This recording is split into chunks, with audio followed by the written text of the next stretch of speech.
Tommy? Yeah. I don't know. It's flowing right through, like we can't see the actors. Oh, you don't want to see them? No, whatever you say, Miss Director. That's just a little dream I had. I guess it could. I think it's just not the right weather for it. It's just not the right way. I'm gonna leave it plugged in though. Maybe when he does the announcement, I can go over and push it. Which announcement? The sponsor. In the middle? Okay, I won't do that too.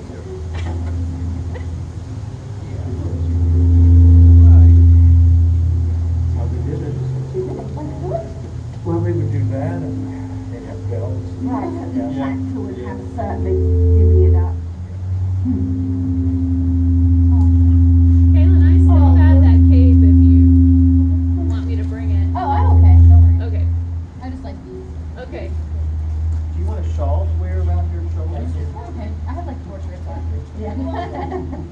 No, I'm feeling a lot chunkier than I am. I bought this one like super big. Yeah, Just and didn't you want get to all stuff. What time is it? It is That's a good 6. Oh, Doug, are we about ready to test them again? Okay. All right. So Oh, Yeah. yes. Did it I'm break? already there. If it broke, it broke. if it is unbroken, Bukovine. is anybody at the? We've sold right there. You're Oh, good. standing. Okay. Cool. All right, Doug. There's too many people talking and doing stuff. But, There's something over there. can you, Kaylin? Will you speak again, please? Arthur, I'm afraid. Okay, well that means it's broken. David. Ladies and gentlemen, my name is Arthur Seward. I, Jonathan Harker, lawyer's clerk, articles to Peter Hawkins. I'm Count Dracula. Go ahead, Tim. Lord, my good. Well, Seward, what do you think of that? I know nothing of these things. Okay. All right. Thank you. You're I welcome. can Just in do that time. now, can And you don't need to come in until the music starts. I just turned out the light and you guys came out and I just thought, well, it's too much trouble to turn it on and you guys to stumble back in, but this time you can wait until the music starts. Wait till the music starts. Yeah, yeah. You want to wait until I start talking? Music. Yeah. Music, so I'll be out here reacting first, so that's what it is. Okay. Yeah. For the passengers on the coach last night, was that volume good? You could be a little louder. Yeah. Okay. Thank you for asking. Yep. So that means it'll come on at dark, right? Correct. Okay. All right. So we're ready to have Huh?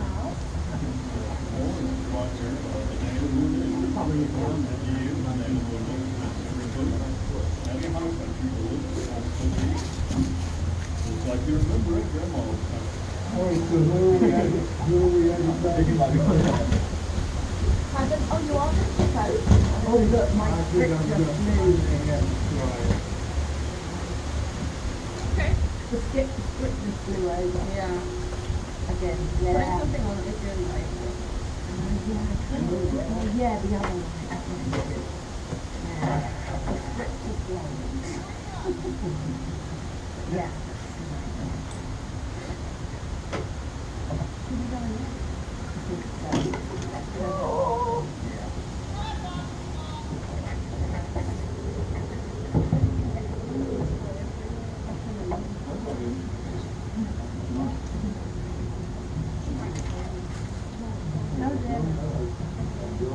Should we go ahead and go in there? Doug, do they need to stay out here for the sound check a little bit? Yes. Yeah. Oh, no, chemo. Where's Dracula? Dracula needed to go and see the yew tree. Oh no, not the yew tree. Dracula went from a little werewolf. He went to go drain something and it wouldn't blood. I'll let you do it. Okay. They're coming in droves, so. Oh, really? Where's coming in Right. droves? Give me more Usually they than come in two. cars. Catch it. Oh, not people.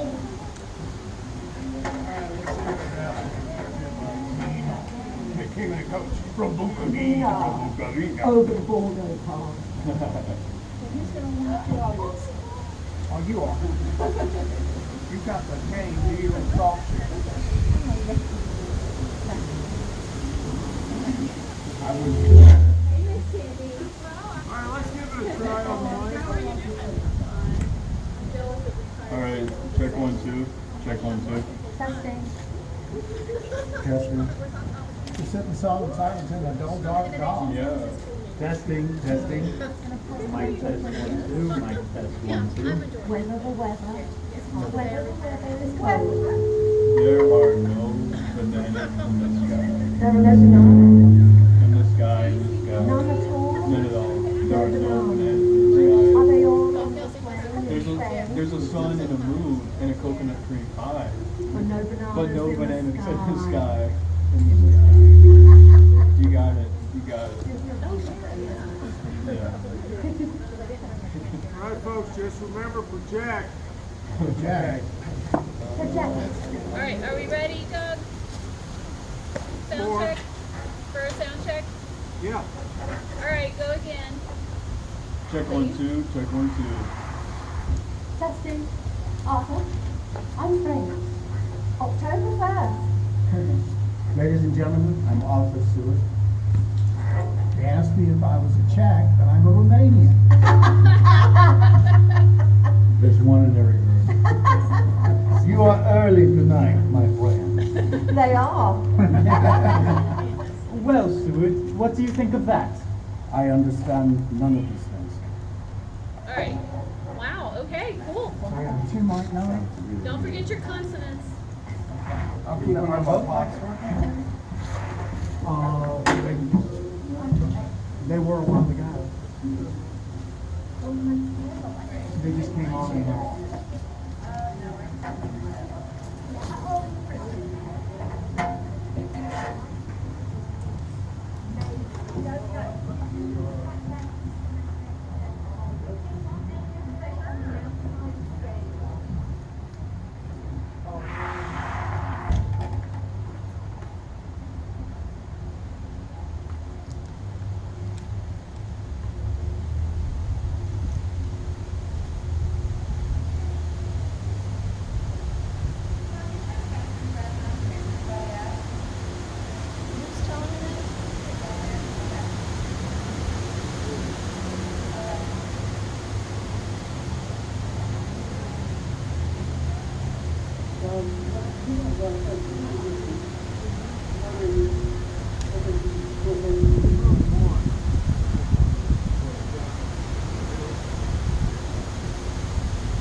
We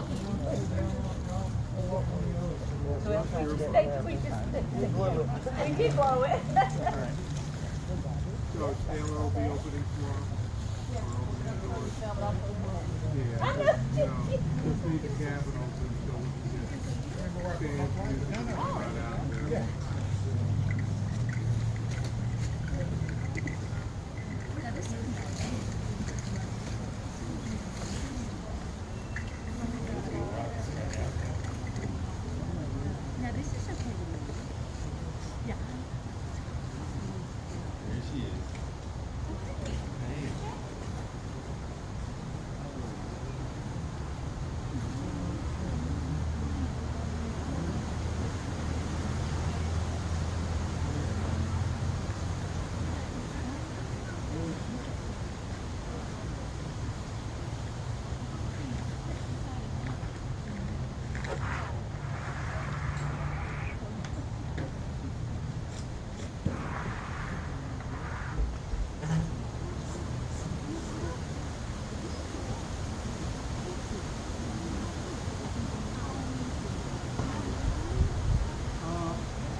I'm all over the place here, so.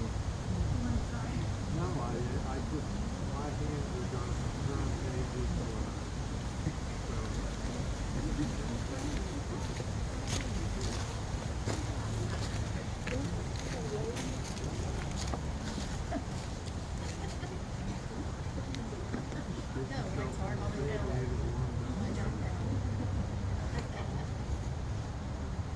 You always gotta come out and say something at the beginning. Or you gotta go in front of the screen. Yeah, I guess so. Okay. Because I can give her a little light so they can see her and then take the stage. Yes. We're not gonna, mostly we don't blow anything. I think it was probably the feedback that Todd deserved. And it said something when the board did. That's right here, I'm standing on it, yeah. Because I could only bring the lights up so far. So it said something there. But they don't clear.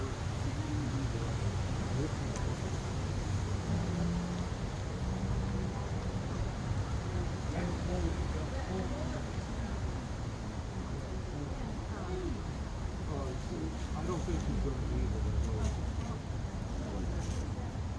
Really? Maybe it'll make you regular.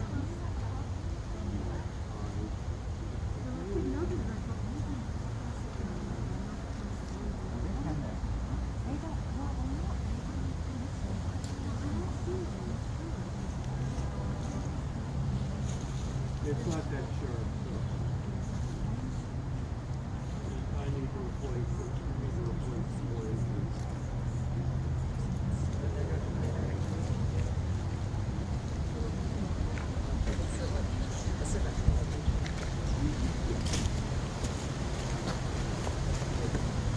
Yeah, would you sit, that right there underneath your foot, just sit it on. Guess it fell off. That little white right there. Oh, I'm so sorry. There you go, no problem. Thank you. That's okay. It fell off before you got there. Oh, okay.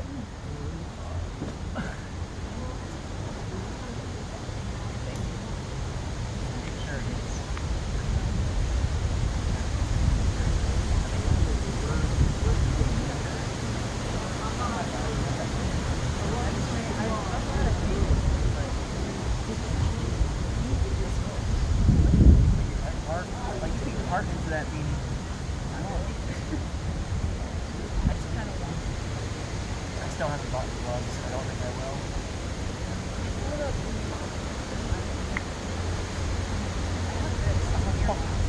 They're very important.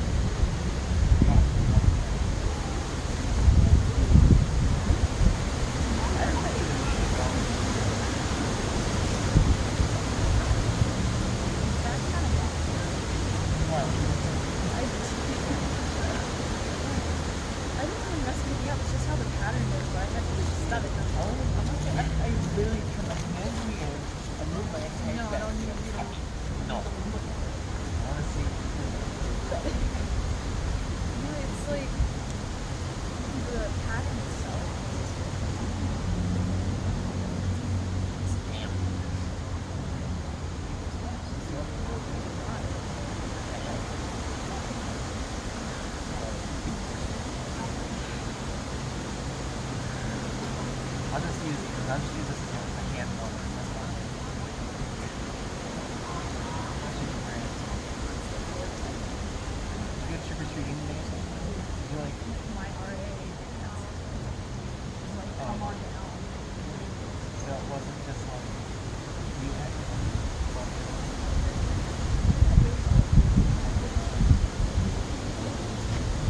They're okay. Yeah, every time I wear it, I just kind of think I also don't like mushrooms. I can see that. If I didn't have them in the first time I tried them, I didn't have them for years.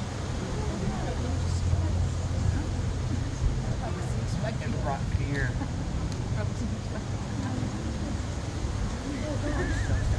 No. I'm sorry you think you got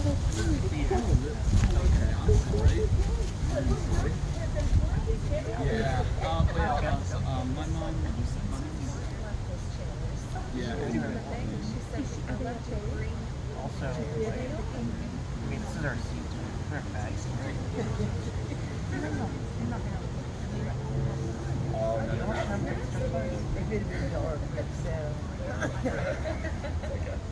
Then let's get some snacks. What do you want to touch? I'll go get you some. I want salad. Great. I'll just give you that thing. Oh my gosh. What have you been doing besides?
No, she kicked me out.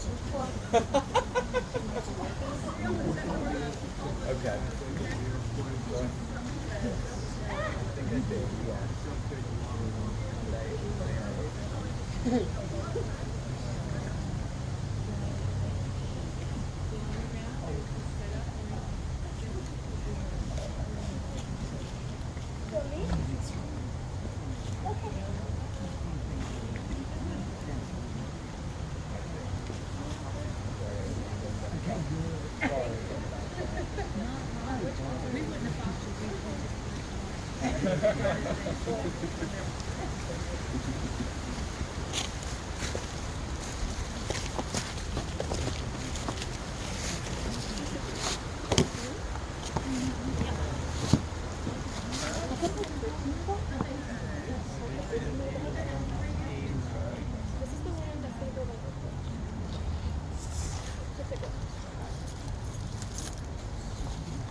It's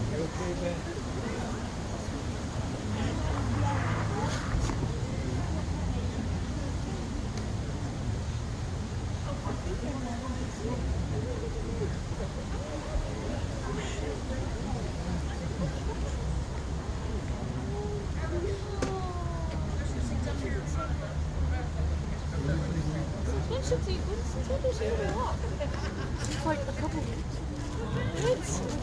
When she not as fast. Doesn't kids normally start walking at 2? Like around 1.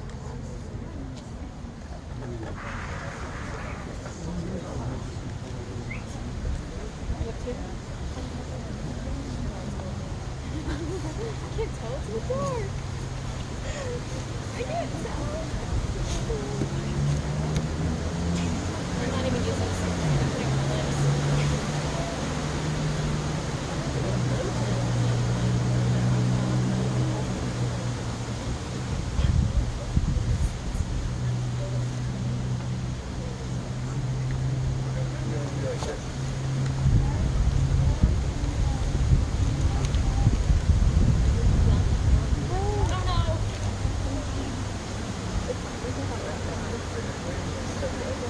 it on my lips.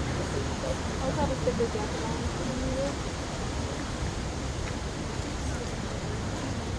This mic is too big.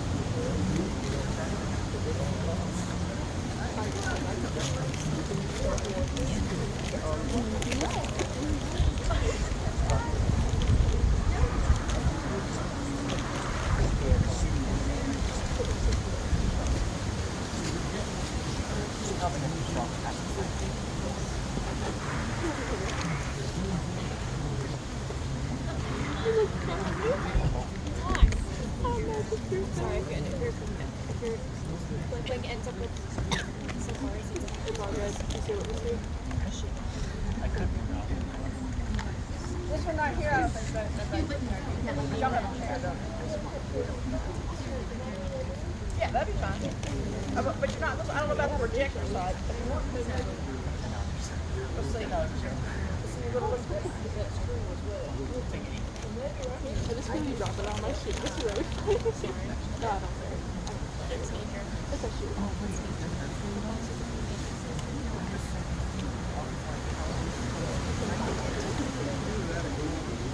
That makes more sense. I wonder how big is the car? You know, like if it's like a small car, you know, they're all small.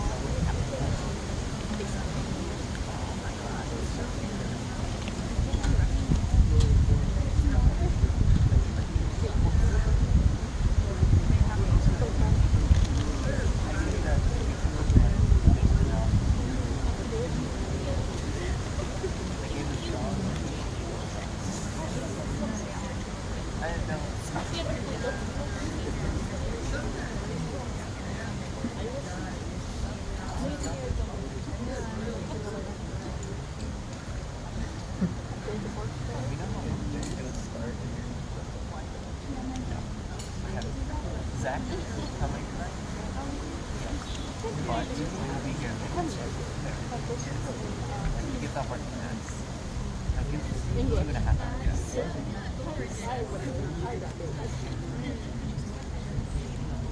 But I mean, I won't solve it. Not really. He'll be good.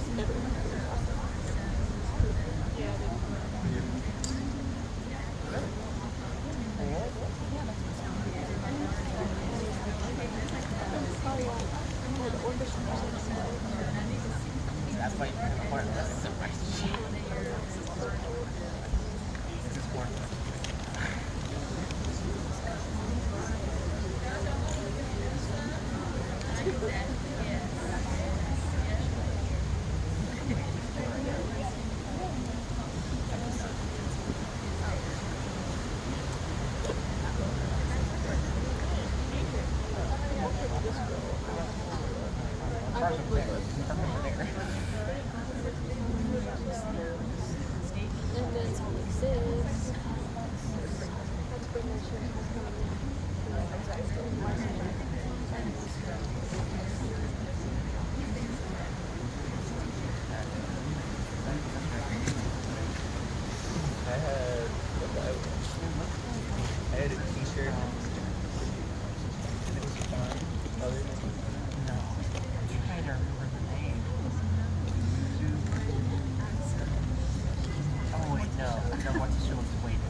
like the show Dracula. You ever watch the show Dracula?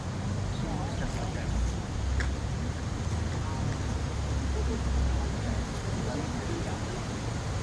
I see it. Let me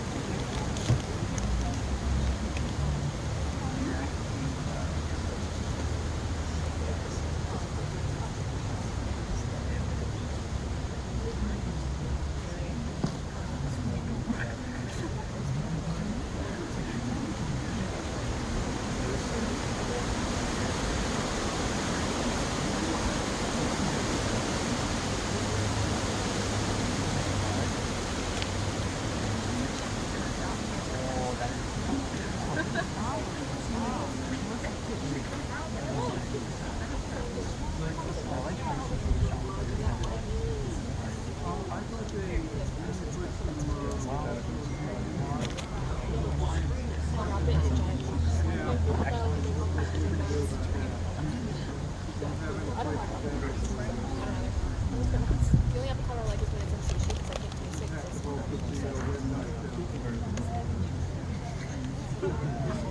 It was good food, so that's really all I needed.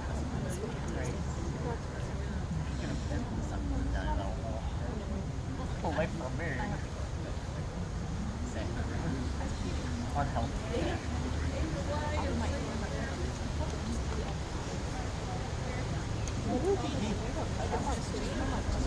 Oh, I was like, what? Cancel for the rest of the year. Yeah, I only like coffee and miso soup. Or when it's like in soup. Go to dinner, you have Mercury.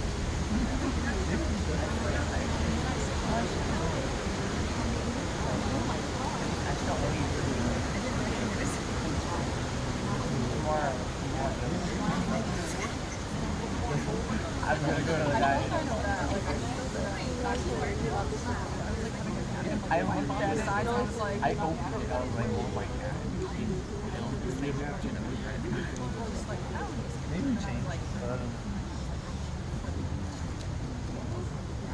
You like put the yogurt in, and then you like, forgot. When I called him on when I was walking the gym, I used at like 5, 6 minutes. She's already. He's like, that's way too early.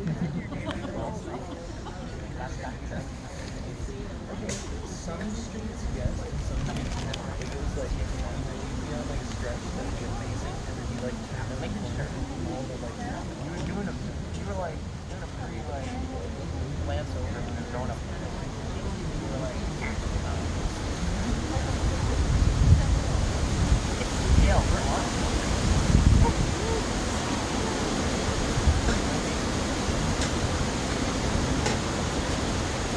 How about right here?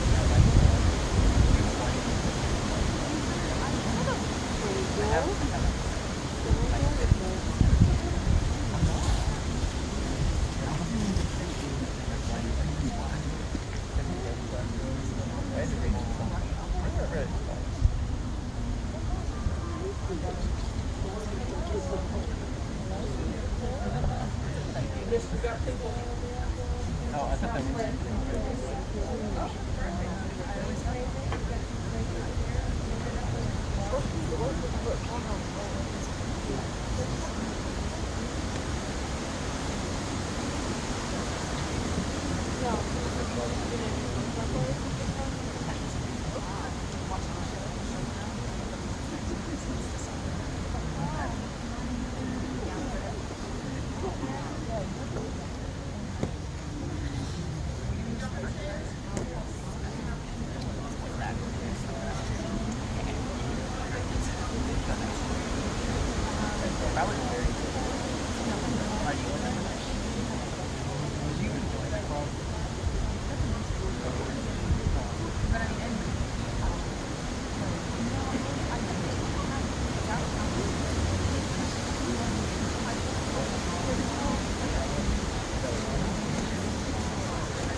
us a lot.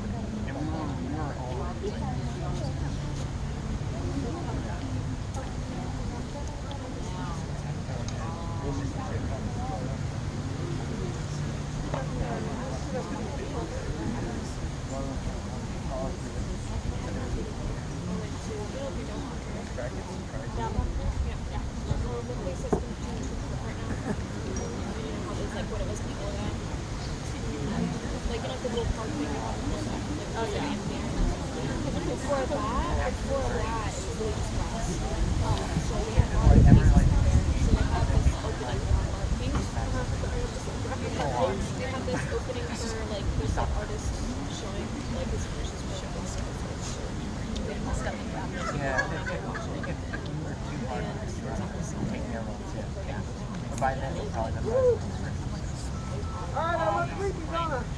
Hello, everyone, and welcome to a presentation of Blue Ridge Community Theater and Southern Appalachian Historical Association's radio drama of Dracula.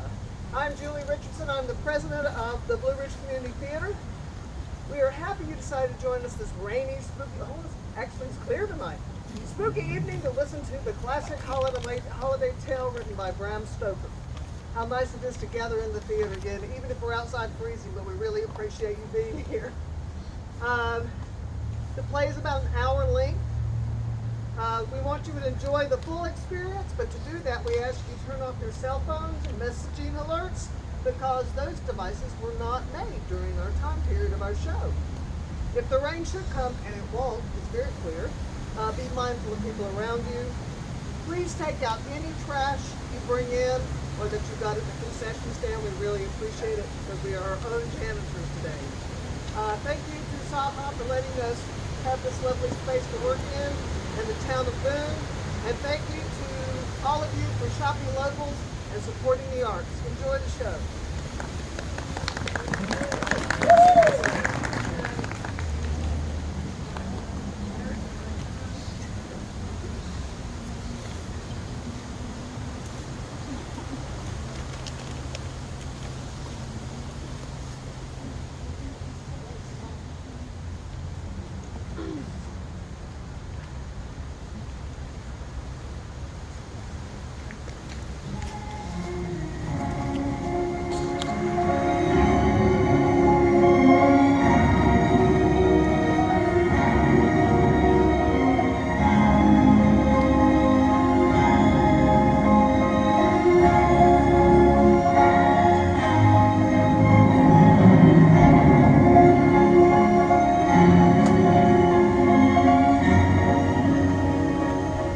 Southern Appalachian Historical Society and Blue Ridge Community Theater radio players present Orson Wells' 1938 adaptation of Bram Stoker's great novel, Dracula.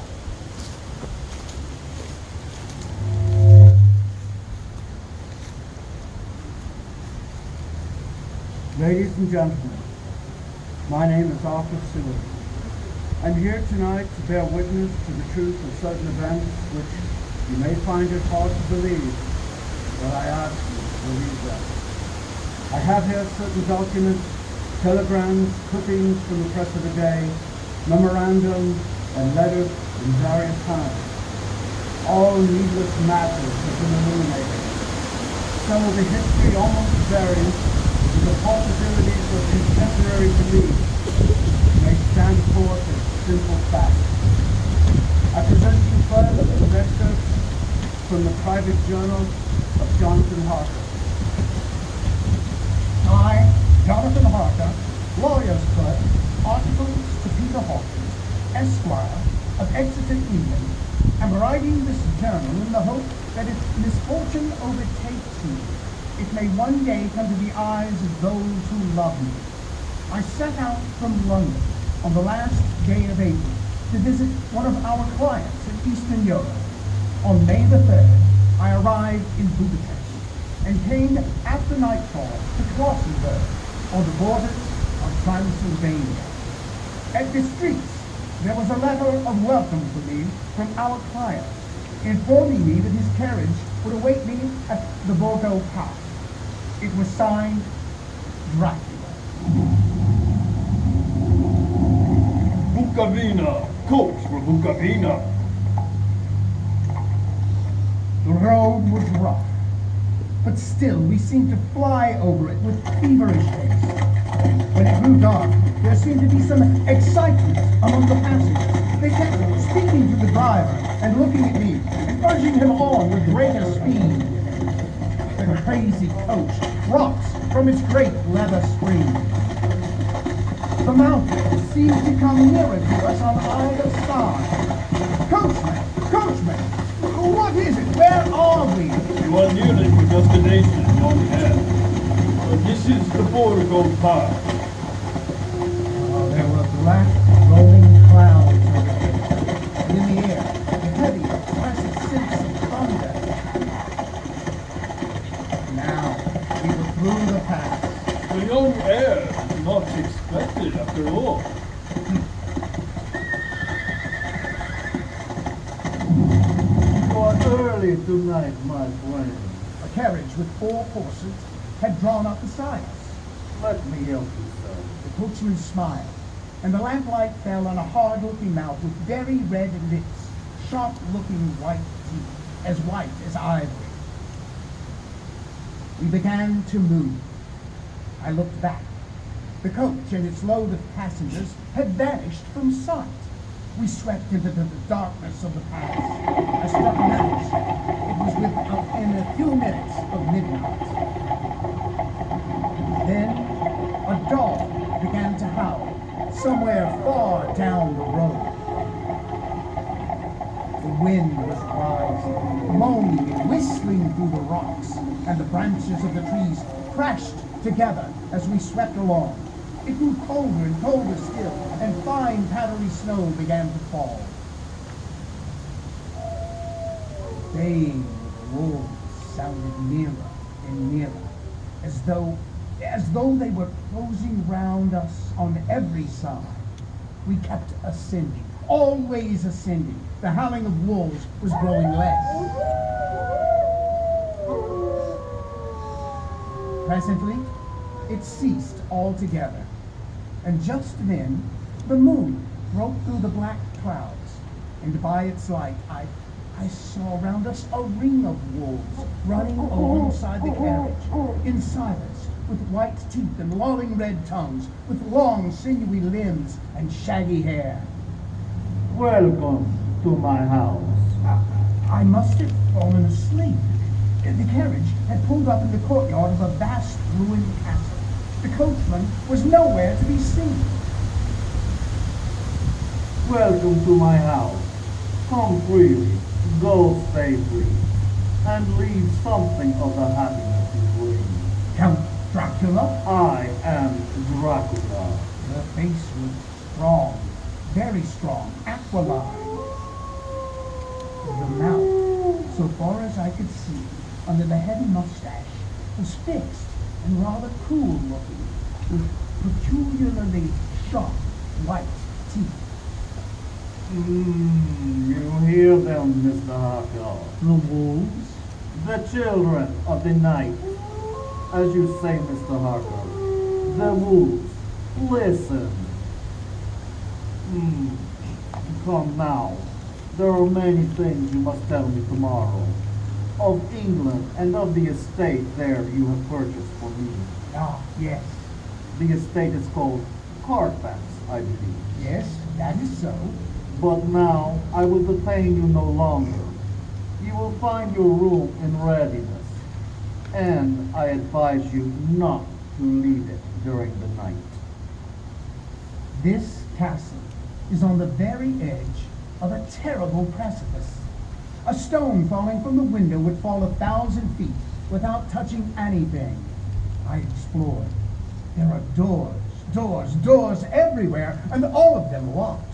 The door to the great hall, the door to the courtyard, every door in the castle is closed, bolted against me.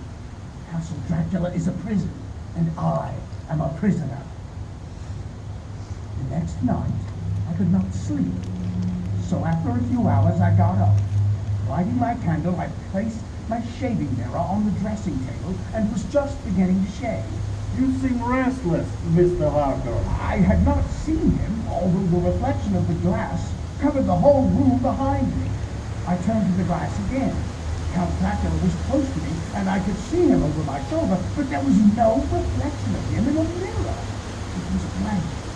I started and cut myself on the side of the throat. The blood was trickling down my neck. Count! My mirror! The blood! The blood! Wipe the blood from your face, Mr. Harper, and take care how you cut yourself, which is more dangerous than you think in this country.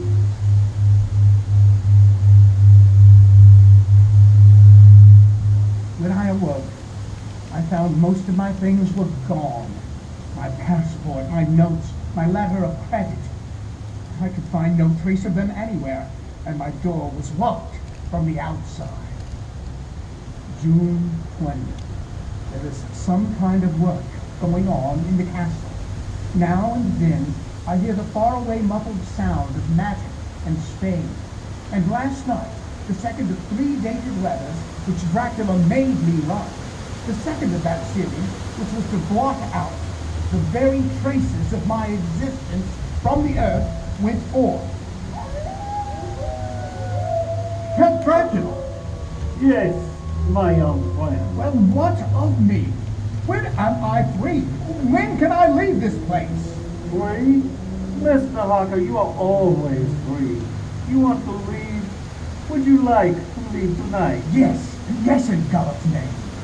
My dear young friend, not an hour shall you wait in my house against your will. Come, follow me.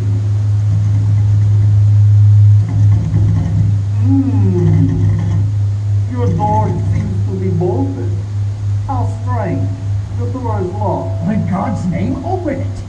As you will, Mr. Harker. You English have a proverb which is very close to my heart. Welcome the coming, speed departing guests. Good night, Mr. Harker. Shut the door! Shut the door! I tell you, shut the door! Shut it! The door is shut, Mr. Harker. I take it you will remain. Morning, June the 30th. These may be the last words I ever write in this diary. Oh God, preserve my sanity.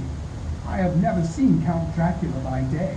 At sunrise, at the first cockcrow, he is gone. I don't understand these things. I only know that the wolves are baying, and that he is a man with hair on the palms of his hands, with sharp teeth and no blood in his face. He casts no shadow. He cannot be seen in a glass. And he moves like a bat across the sheer face of the castle walls. He eats no food and is mortally afraid of the crucifix. As I write this, I hear in the courtyard the rolling of heavy wheels and the cracking of whips. And there is a passageway below, where a pound of heavy boxes are being set down. Boxes shaped like coffins, and I know what they hold. The boxes are filled with torn earth from the chapel beneath the castle. As the last box is being nailed down. And now I hear heavy feet tramping again. The door is shut. The chains rattle. In the courtyard and down by the rocky way, the roll of heavy wheels, the cracks of whips. Help! Help! Help! The wagons have gone. I'm alone in the castle. I'm alone in the castle. I'm alone in the castle. I'm alone. I'm alone. I'm alone. Ladies and gentlemen, this is Dr. Stewart. Mr. Harker's journal terminates at this point.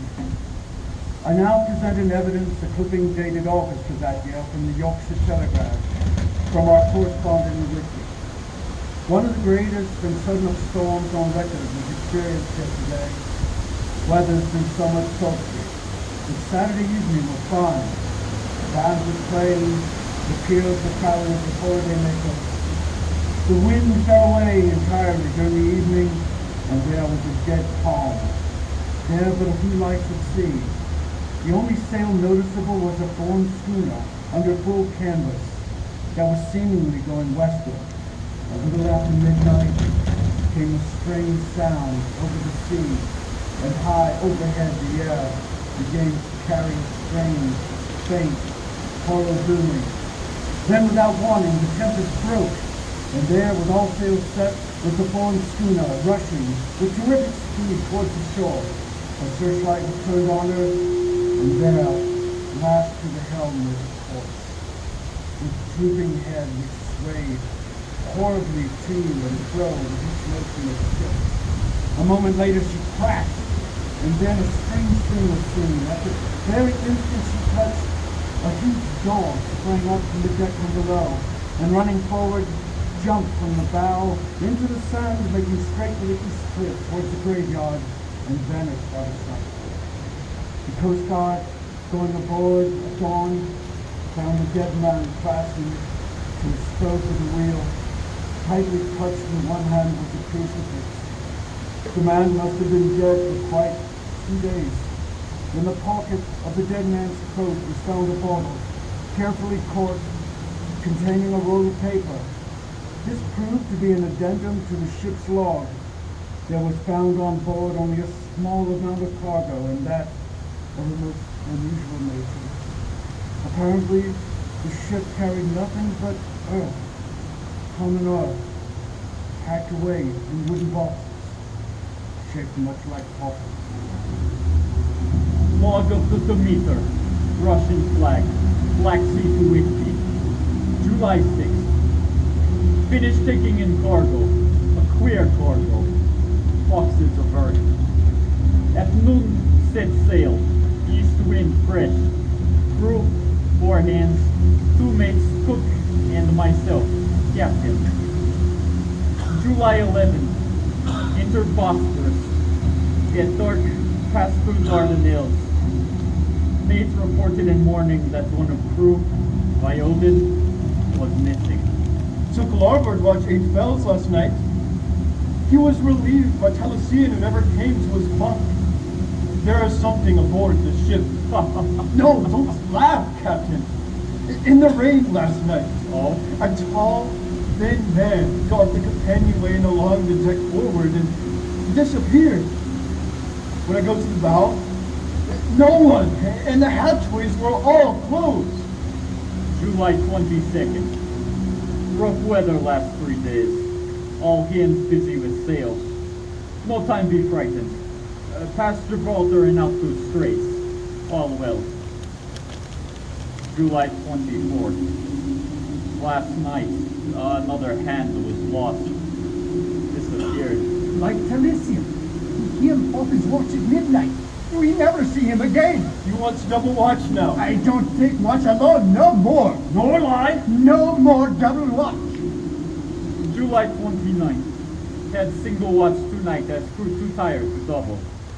When morning come. Hey, below! Balaki!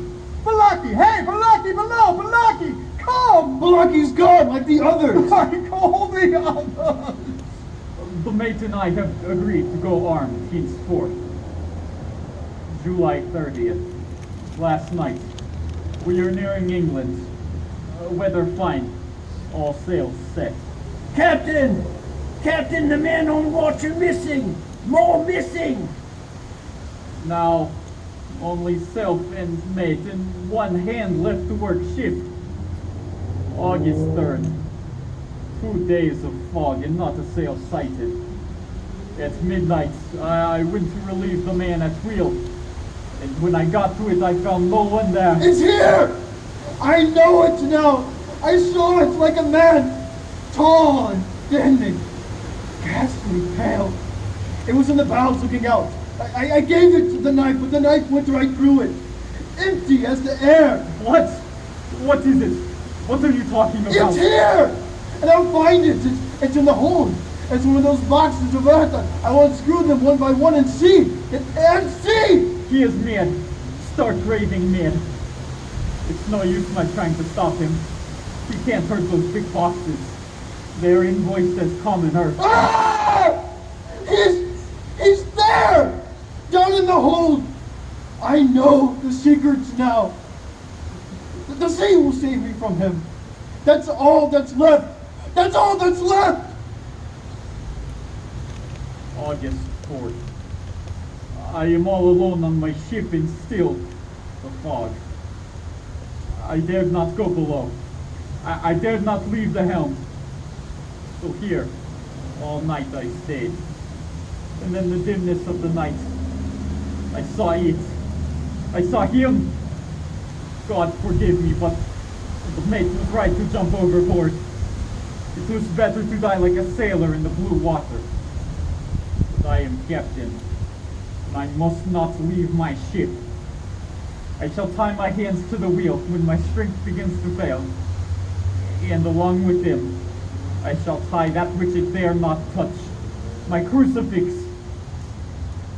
I am growing weaker, and the night is coming on. God and the Blessed Virgin, help a poor ignorant soul trying to do his duty. Ah!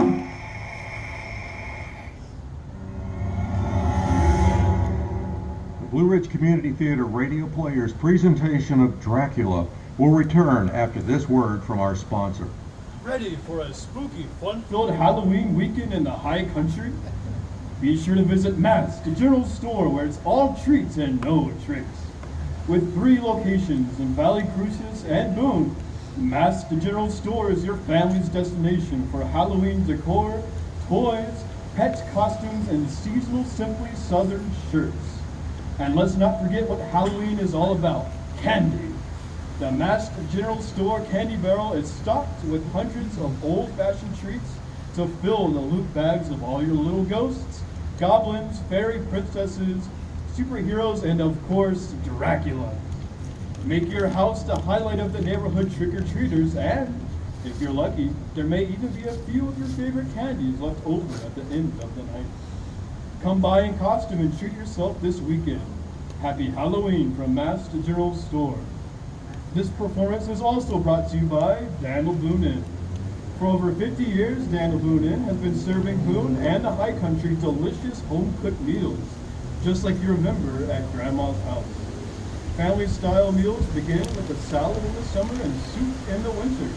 3 meats and 5 vegetables are served along with biscuits, preserves, desserts, and beverage. A full family-style breakfast is served on Saturdays and Sundays, located at 130 Hardin Street in beautiful Boone, North Carolina. Tonight's performance is also sponsored by Christie and Company Beauty Parlor, bringing you beautiful hairdos that are admired by men and the envy of women. Located at 2575 Highway 105 in the Ingalls Shopping Center. Dial Amherst 44244, that's 828-264-4244 for appointments.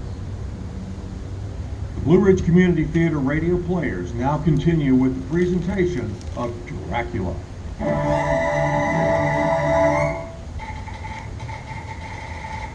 Telegram, Seward, Perfect, Van Helsing, Amsterdam.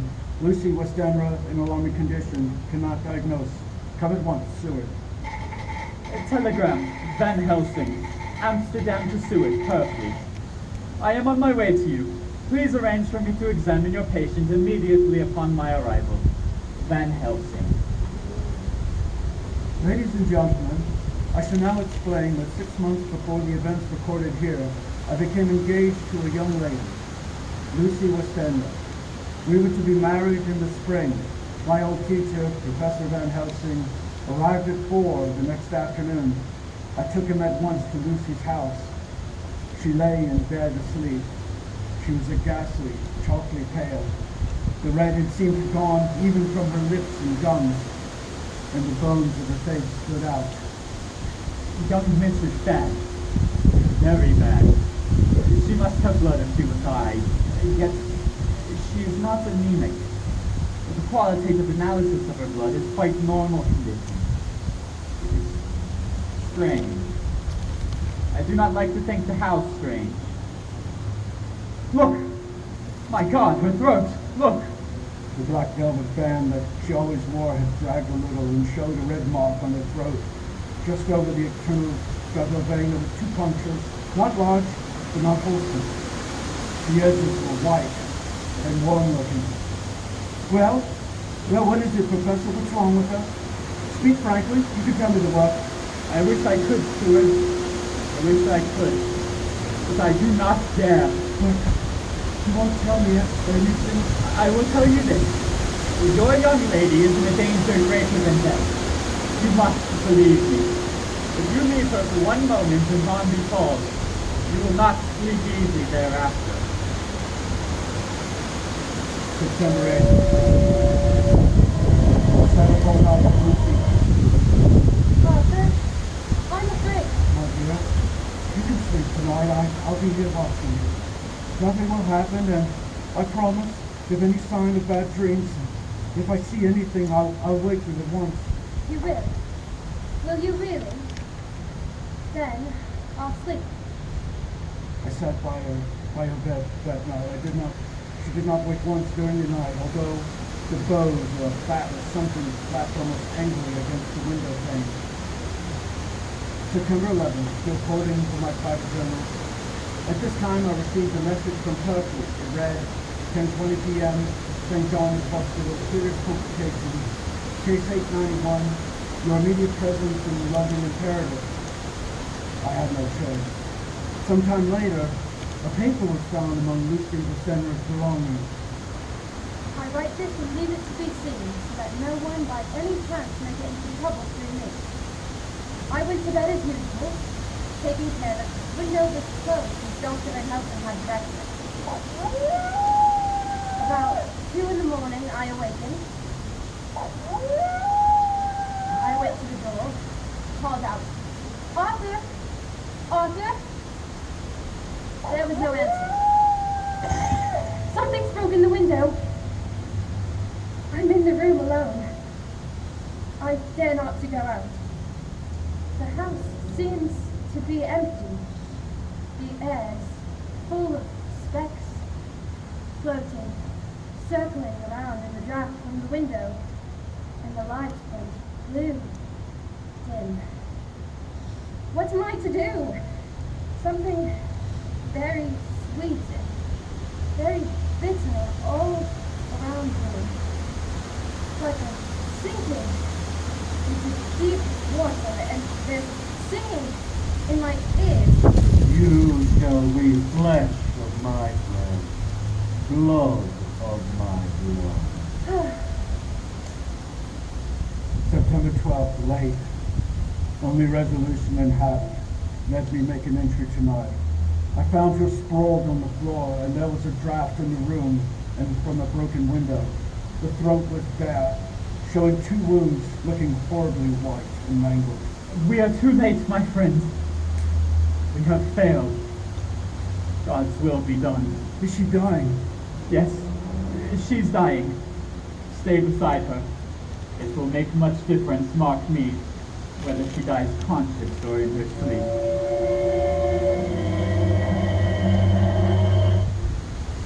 It was late in the afternoon before she opened her eyes. Arthur, oh my love, I'm so glad you come. I took her hand and knelt beside her. Her breath came and went like a tired, peaceful child, and then the light from the setting sun fell upon her face, and then, insensibly, a strange change came over her. Her eyes were suddenly dull and hard, like her breathing was heavy. The mouth opened and a pale gum drawn back made the teeth look like large and sharp. Arthur, oh my love, I'm so glad you've come. Kiss me. Bend down and kiss me. Run for your life! Run for your living soul and hers! Ah! Lucy! She's dead! Poor girl. There's peace for at last. The end. Not so. This is only the beginning. Wait and see. Extra special Kensington horror.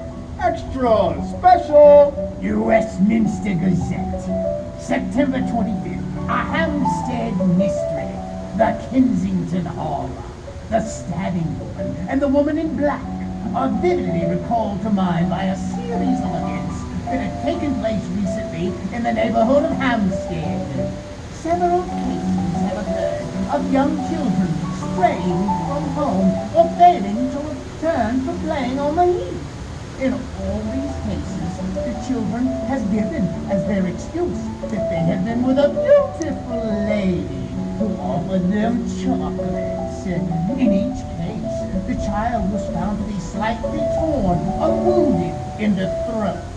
The wound seemed to be such as made by a rat or a small dog. Extra special, extra special. Or a small dog. Extra special, the Hampstead Horror.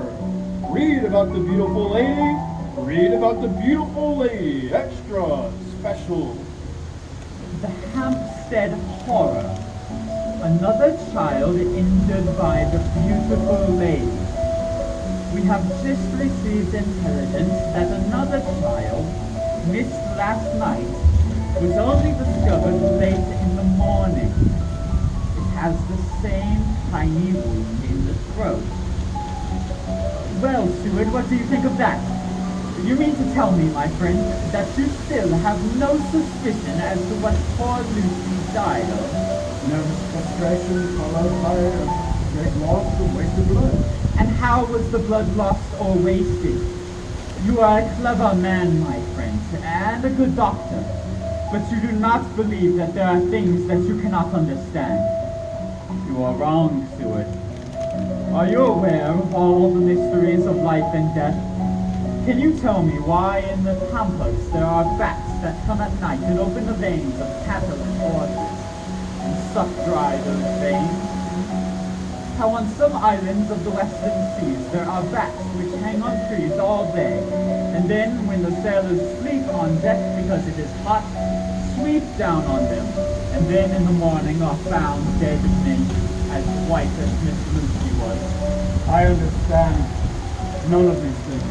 After tonight, Stewart, if you dare to come with me, perhaps then you will understand. September 29th, before dawn. Now it is done. And I would soon die 1,000 deaths than to live again what I did this night.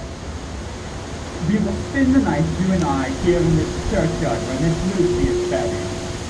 We enter the tomb, and then we open the coffin. You shall yet be convinced. Take care, Van Helsing. Miss Lucy is dead. Is it not so? Then there can be no wrong done to her. But if she's not dead... With some difficulty we found the Westenia tomb. I took my place behind a huge tree on one side of the tomb and Van Helsing on another. I was chilled and frightened. Suddenly, I saw something moving between two huge trees, a dim, white figure which held something at its breast. The figure stopped. I could not see the child, for it was bent down over what I saw to be a fair-haired child, and there was a sharp little cry, such as a child gives in sleep, or a dog as it lies with fire and dreams. And then the thing saw us. She drew back with an angry snarl. Her lovely, blood-stained mouth drew to an open stare. If I ever saw a face that meant death, I saw it at that moment. Then suddenly, she turned and vanished in the direction of the tomb. The child is not harmed. We leave him in a safe place where the police find him. There's more to do. Come. Now we're in the tomb. There in the coffin, the thing lay, like a nightmare of Lucy, the pointed teeth, the blood-stained mouth. Van Helsing never looked up. From his bag, he took out a book, his operating knives, a heavy hammer, and a round wooden stake, 2 or 3 inches thick, sharpened to a fine point, and looking as if hardened over a fire. Steward, the life of this unhappy woman is just begun. Then she becomes what you call undead. There comes with the change the curse of immortality. She cannot die, but must go on age after age, adding new victims, because all that die from the preying of the undead become themselves undead and prey on others. So the circle goes on, ever widening, as of the ripples from a stone thrown into the water. But if this lady, this undead, be made to rest as true dead, then the soul of the poor lady whom we love should be again free. Tell me, what am I to do? Take this stake in your left hand, the hammer in your right. Yes, Place the point over the heart. yes. Then I begin the prayer for the dead. In God's name, strike. Are you ready? Now. Domini Deus e prieste, vida do vivi quo me mustus dexculum tate patri.